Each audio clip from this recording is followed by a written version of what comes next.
Shalom Aleichem, everyone. Hope everyone had a wonderful, wonderful week.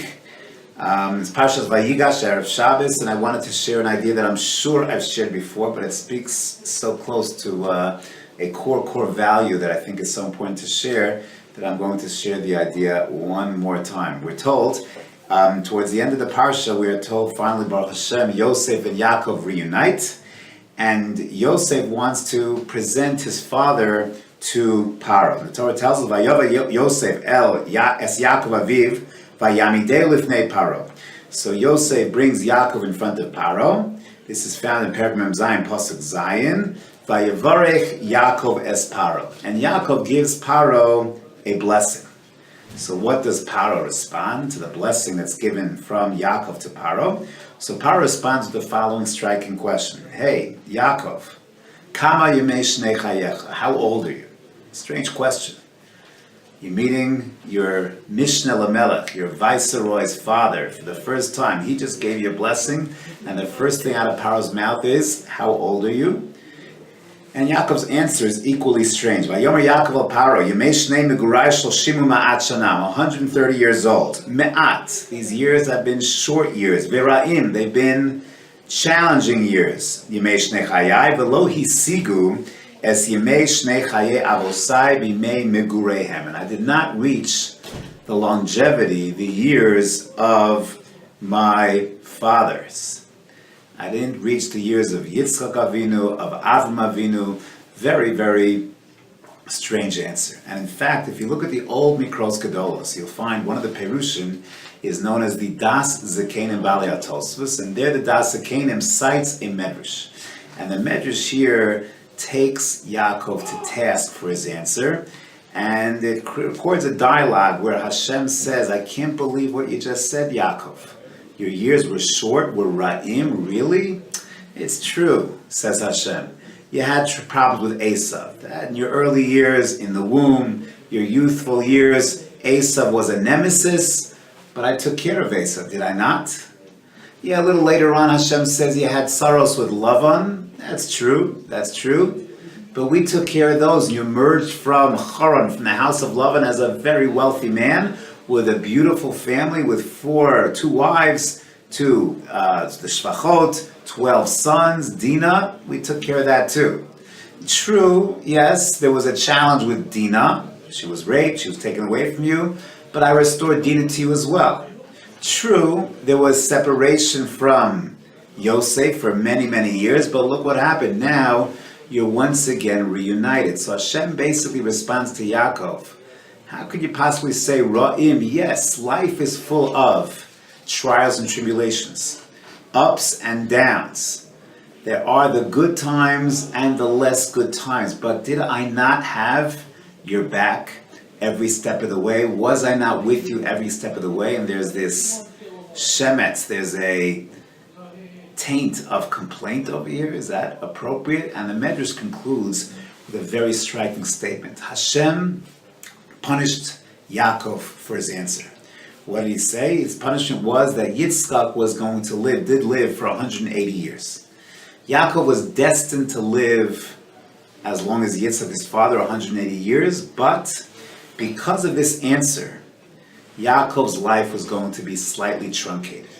And he was going to lose 1 year of his life for every word of his answer. And since there are 33 words in these psukim, so therefore Yaakov loses 33 years of his life. And instead of dying at the age of 180, like Yitzchak, he dies at the age of 147, 33 years less.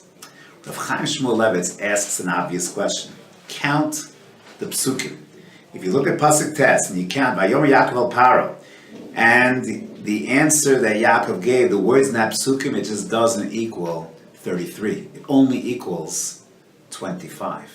So why is Yaakov getting punished for 33 years of his life when his answer is only 25 years?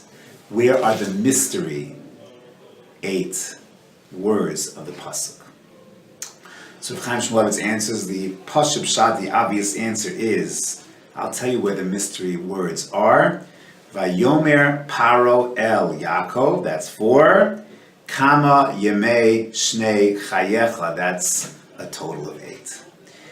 you have to couple to the punishment, so to speak, not just the answer that Yaakov gave, but the question that Paro asked. And Rav Chaim Shmulevitz develops a profound idea. Yaakov just gave Paro a blessing, just came down from Eretz Canaan to Mitzrayim. And the first thing Paro has to say to Yaakov is, Kama Yemei Shnei Chayecha, how old are you? Apparently, Yaakov looked old. There was something very ancient in Yaakov's demeanor, in his countenance, in how he carried himself, that prompted the question. And therefore, Yaakov is not just taken to task for his answer, but even for the way he carried himself. And therefore, again, Yaakov on his level, the message for us is a very deep one and profound one. And that is, how do we hold ourselves? Because I promise, reality is, life is going to present us with curveballs. We're going to have ups, Mitzvah Hashem, many, but we're also going to have downs, challenges, struggles. Whether it's parnasa, whether it's health, whether it's the loss of loved ones, whether it's challenges in chinuch banim, shalom bayis, there's always going to be issues that arise. And there are often solutions to those issues, but their life has ups and downs. It's a mistake to think otherwise. And how do we navigate the vicissitudes of life? So the message here is, if we focus on the ma'at, if we focus on the ra'im, if we focus on life through a pessimistic, negative type of outlook, so then that's an unhealthy way to live. Or we focus on positivity, bringing energy, bringing vitality to everything that we do, that's the message over here. There's the Harry Potter books have characters in them called Dementors. The Dementors bring misery, sadness, coldness, despair. They suck out happiness from the world. And there are people like that as well. They're Dementors. They walk into a room and they bring this negative energy with them, this dourness, this depressive kind of approach. They don't have energy. They just kind of are bumps on locks. And then you have people that live life with a smile on their face. They bring vitality. They bring energy. They bring vim and vigor to everything that they do. They bring smiles to people's faces. They're friendly. They're high energy. They're positive. Who are the people you enjoy being around more? The cynics, the sarcastic people, or the high energy people, the positive people, the people that bring light to a room, that are always building people up, complimenting them, as opposed to chas v'shalom, pulling them down. That, I believe, is the message over here. It's a very deep one, a very profound one. We're all going to have ups and downs in life. And how we approach life, the energy that we bring. When we wake up in the morning and we could be looking ahead and say, I'm exhausted, I'm going to have a bad day. And that's how we approach. Or we jump out of bed. I'm going to make it awesome. Because at the end of the day, how we navigate, how we handle these ups and downs will dictate whether it is awesome or it's just another dragging day. So the Torah, Chazal want to teach us a message. This is not about Yaakov.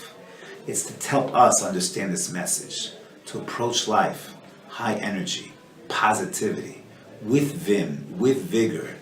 It's a game changer. Not Rahman al-Atzlan as a dementor, but as someone who brings simchas hachayim. Look at any shidduch resume. Everyone's looking for simchas hachayim. Everyone says they have simchas hachayim, and they're looking for simchas hachayim. Not everyone has it, but everyone's looking for it.